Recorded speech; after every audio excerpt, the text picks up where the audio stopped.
All right. Good morning, everyone, and welcome to another episode of the Fit Vegan podcast. Today, I want to talk and share with you guys how to become an optimized vegan. So I narrowed it down to three different categories, and then I'm going to basically break them down into further points so that you have actual actionable steps that you can follow in order to optimize yourself as a vegan. So the number one thing is obviously going to be nutrition related because your nutrition needs to be dialed in. So one of the key points of the few metrics that I'm going to give you is that the food that you eat, at least 90% of what you eat needs to come from whole food, plant-based sources, right? You can't be fueling yourself with junk food, vegan, processed food, like Oreos, vegan ice cream, fake chicken, fake cheese, any of this stuff. You need to be fueling yourself at least 90% from whole food plant-based options. That's going to make a huge difference in terms of the nutrient density that you're going to be bringing into your body, which is going to allow your body to have the building blocks necessary in order for you to build an amazing body and actually thrive. The second component is all you need to focus on is hitting your calories and your protein. Science shows that the split between your fat and carbohydrate ratio doesn't matter when you're trying to improve your body composition and when you're trying to be healthy. Naturally, if you're eating 90% whole food plant-based, you're pretty much going to be lower in fat, higher in carbohydrate, but higher in carbohydrates that are denser in nutrient density, which is going to be perfect. So make sure that you track your calories and your protein for the goal that you're trying to hit, whether that is to become more performant, whether that is to get leaner, whether that is to bulk and put on some lean muscle mass. Those are the only two metrics that you need to focus on. As far as the third point is, I need you to hit at least 40 grams of fiber per day minimum.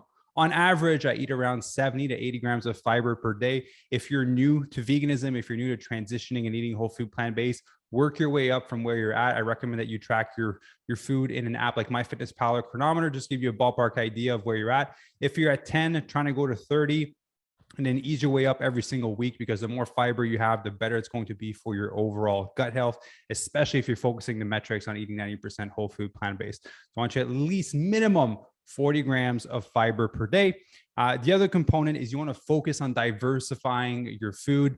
We don't want to do any of that bro bodybuilder thing where you're eating the same thing. The typical answer is like chicken, rice, broccoli, but we're vegans. We're going to do like tofu, rice, and broccoli. People are always eating the same thing because it's simple to use. And I completely understand from a simplicity factor, but from an overall health standpoint and from overall gut health, you need to diversify your food to make sure you get a wide variety of vitamins and nutrients to make sure that you actually thrive. So diversify your sources of protein. If you like eating tofu for your protein, maybe switch it up for some tempeh, some edamame, some lentils, some beans. Throw in different sources of protein to make sure you're getting that diversity, right? There's nothing wrong with eating a lot of soy. We just want to make sure that you diversify it, all right? And then the last one is make sure that you drink your water. I know it's redundant. You always hear it every time we talk about like being healthy, but here's a few reasons. You need to be hydrated, right? If you're not hydrated, a lot of systems are not going to work well in your body. Secondly, you need to be, if you're not hydrated, you're going to be dumb. Your brain's not going to function optimally. A dehydrated brain doesn't function 100% of its capacity. And if you want to be smart, quick to answer, and quick to pull data from your brain, you need to be hydrated. And one of the other parts is that drinking some water helps you detoxify your body, because you are constantly surrounded by the environment of pollution through the environment, through the skincare, the air that you breathe. There's toxins that are coming into your body and you need to flush them out. And peeing is one of them. So therefore, you need to drink water to make sure you flush out those toxins so there's no toxic buildup inside of you, which could leave you feeling sick and less than optimal, right? So those are the main points for your nutrition that needs to be dialed in. Again, I'm just going to go over them really quickly. Make sure you're eating 90% whole food plant-based. Make sure you're hitting your protein and your calories for the goal that you're trying to accomplish. Make sure you're hitting at least minimum 40 grams of fiber per day.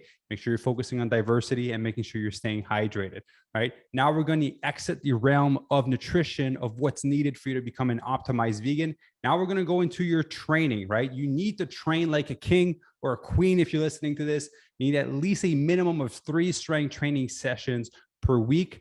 Not less. You could do more. You can go to 4. You can go to 5 if you want to. Personally, I like the number 4 because at 5, I kind of tend to feel a little bit more exhausted. I like to do 4 with some cardio sessions in there, which brings me to the second point. Once you have a baseline of at least 3 to 4 strength training sessions per week, and I mean like actual gym. I'm not talking about like home workout. I'm talking about you having access to some heavy weight where gravity is going to be a bitch, basically. If you're going to curl 20 pounds, it's going to be 20 pounds at the bottom, it's going to be 20 pounds at the top. If you use a resistance band, it's not going to be 20 pounds at the bottom, but it will be 20 pounds at the top. You don't get the same form of resistance you get at the gym versus you doing a home workout with some sort of resistance band, right? Don't get me wrong. We've had members that have absolutely crushed a transformation with the resistance bands, but to be fair, it's a lot faster and you see better results when you're training at the gym. So if you're not training at the gym right now, get a freaking gym membership. It's $20, $50, $100, depending what gym you want to go to.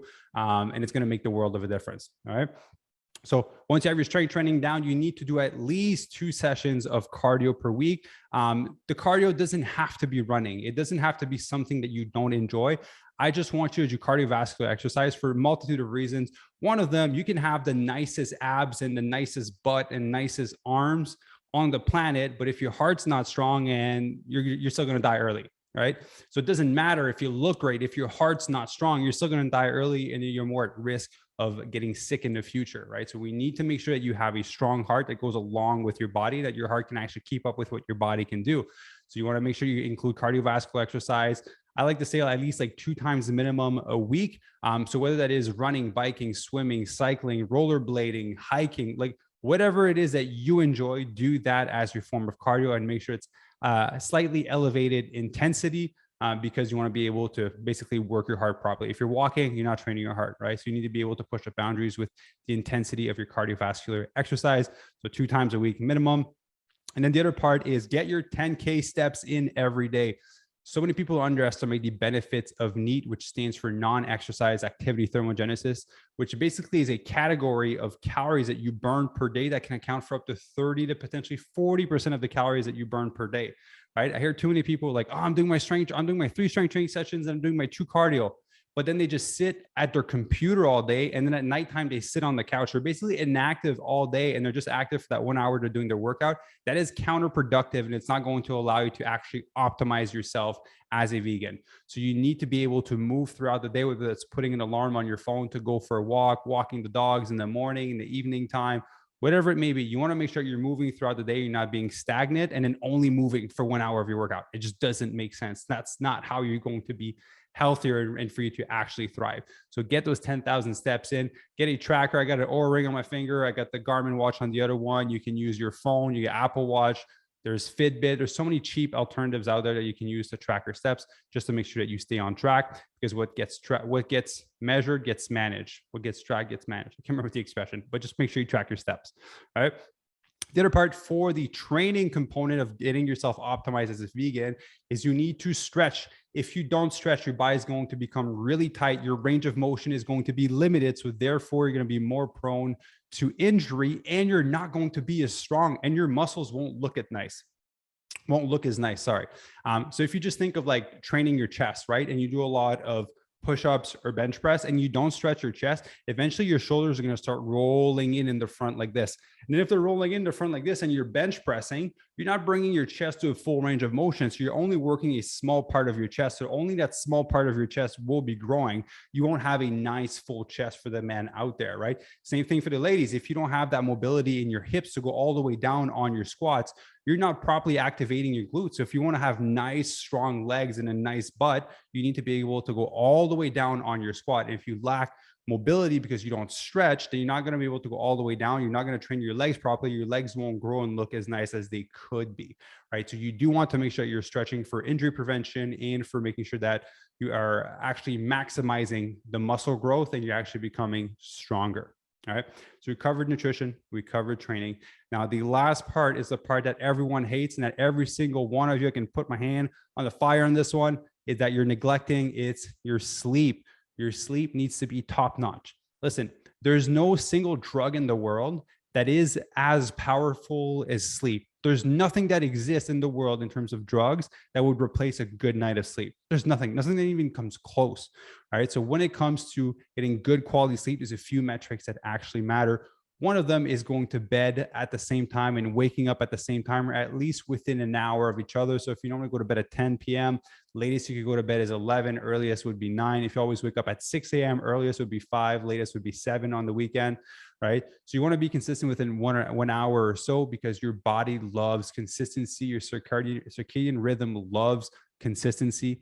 The other part is, and what I found through personal experience as well, and through chatting through some of the team at Whoop and Aura, having high amounts of sugar before bedtime. So if you have some cravings, you have some vegan ice cream, whatever it may be, even if you make it fit in your calories, having higher amounts of sugar before bedtime will affect your HRV, which stands for heart rate variability, which is the metric that is associated with how recovered you are the next morning and your body's ability to be able to handle more stress. So the higher the HRV, the more stress your body can take on. So that can mean it's a harder bike ride, a harder session at the gym, meaning that you're more emotionally loaded to be able to take on the day versus if your HRV is lower, you might find yourself being impatient, tired, and having no energy for the gym. So having high amounts of sugar basically affects your HRV in a negative way. So you want to keep it low sugar as much as possible. And then the other metrics for your sleep is you want to be hydrated. If you're dehydrated, it's going to drastically affect your HRV, actually almost as much as sugar. So not being hydrated before you go to bed is pretty much equivalent of eating a tub of Ben & Jerry's ice cream in terms of affecting your HRV and your body's ability to handle stress in a positive way the next day. So you want to make sure you're hydrated. You want to make sure you're not eating sugar, and you want to make sure you're going to bed within the same time. Personally, what I like to do, because I'm just a normal guy like you guys, like I love watching Netflix at nighttime with my girlfriend. We set an alarm on our phones at 9:15 p.m. When the alarm goes off, we know it's time to shut Netflix, go upstairs, and kind of get ready for bed, and kind of start winding down. So call it a reverse alarm. Put an alarm on your phone that's going to remind you, like, hey, we need to basically shut down everything, right? There's extreme measures that we've used with some of our members. If you put a timer, you know the ones you use for your Christmas light during the holiday season, where it basically turns it on at a certain time and cuts off the power at a certain time. Plug your TV into one of those and set it so that it cuts off the power to the TV at like whatever, for example, 9 p.m. so that when it turns off, then you can't turn it back on unless you get up, unplug it from the wall. And by that point, you're already up. It's time for you to go to bed. All right. So those are the three main areas that you need to focus on, and make sure your nutrition is dialed in, make sure your training is dialed in, make sure your sleep is dialed in. I promise you, if you focus on those three things, it's going to make a tremendous difference in you becoming an optimized vegan. I understand that some of these steps are a little bit harder to put. A lot of these steps potentially require some guidance, some coaching on how to implement those, like what kind of training you're going to be doing, what types of food you're going to be doing. So if you do want help with that, this is what I do for a living, and I'm really freaking good at it. We've helped over 350 vegans in 20 different countries lose 20 pounds every single freaking time and reverse diet and add over 1,000 calories to their daily food intake to maintain their new body, because I was tired of people losing the weight and put it back on 6 months or a year after. So there's a way for us to secure your new body while increasing your food, basically speeding up your metabolism. So if you want to know how to do that, there's a link in the show notes where you can apply for coaching. Simply go on the website, apply for coaching. You have a little form to fill out. Gives me a little bit more information that we need for our team to be able to better guide you, right? For more details, head to the link down below. So guys, I hope this episode was valuable to you. If there's any new topics that you want to hear about or from, or guests that you'd love to see on the podcast, feel free to message me on Instagram. I'm always open to chatting and having conversations with amazing people. And I hope you guys have a beautiful day. And don't forget to share this podcast if you think that it was valuable and someone else would benefit from it. Thank you.